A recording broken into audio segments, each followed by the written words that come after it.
Today we have the 2022 Tesla Model 3.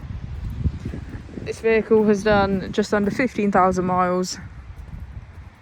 It has an automatic transmission and a fully electric motor. On our user interface, we're met with an overview of the vehicle.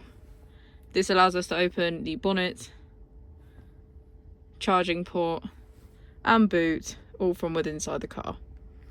If we click on our Tesla icon in the bottom right, we can access our controls, dynamics, charging, autopilot, seats, schedule, safety, service and software.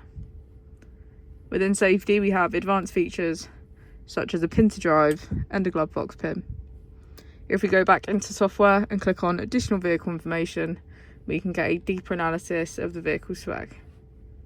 The Model 3 comes with a 360 degrees camera, and with that you can access your dash cam.